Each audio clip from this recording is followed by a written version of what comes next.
Reparando, porém, na força do vento, teve medo. Começando a submergir, gritou: "Salva-me, Senhor!" E prontamente Jesus, estendendo a mão, tomou e disse: "Homem de pequena fé, por que duvidastes?" Subindo ambos para o barco, cessou o vento.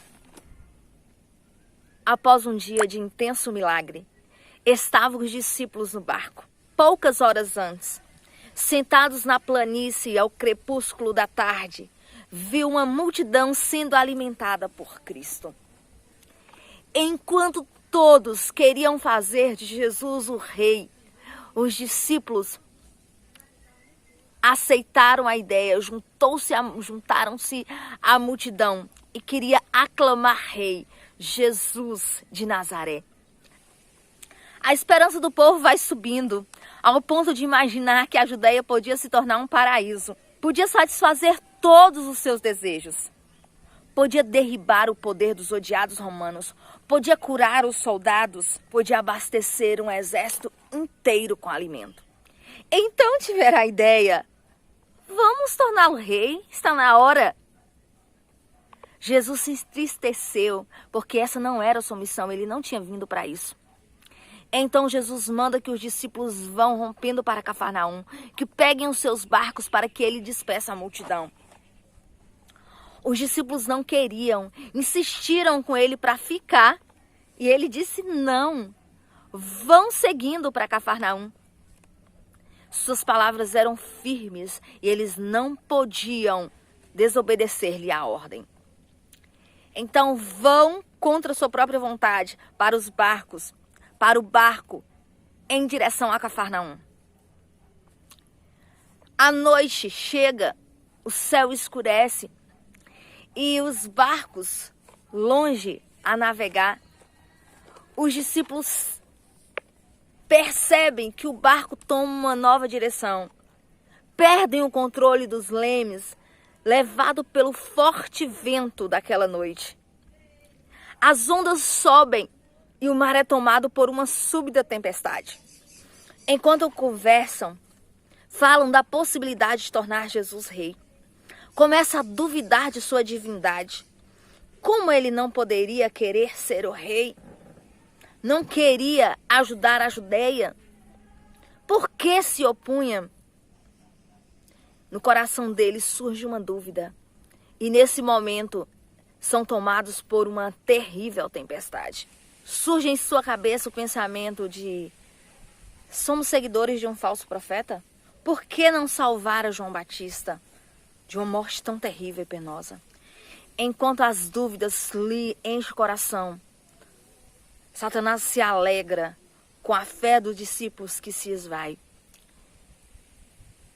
E uma terrível tempestade toma conta do mar naquele momento.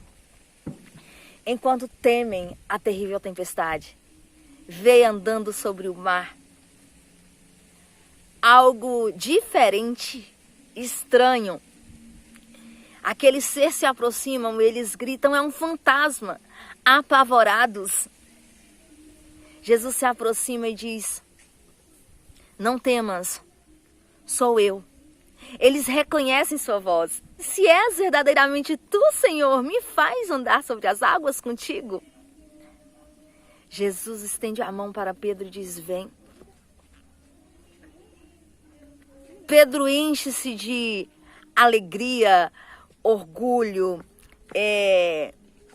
ansiedade e começa a andar sobre as águas. Enquanto anda sobre as águas, por um momento, perde de vista seu Salvador. E tomado de autoconfiança, começa a submergir. Naquele momento em que está submergindo, grita: Senhor, salva-me, Senhor.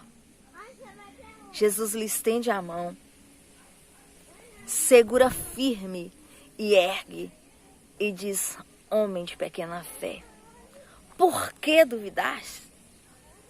No momento em que Pedro toma ciência de autossuficiência, ele afunda.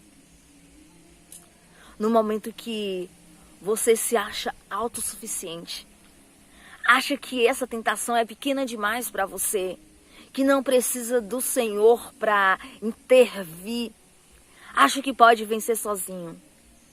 Como Pedro, por diversas vezes, irá submergir. Mas nenhum grito passa por ele despercebido. Nenhum grito de socorro, aquele que grita por ele, lhe é negado o estender da mão. Porque ele diz: homem de pequena fé, por que duvidastes?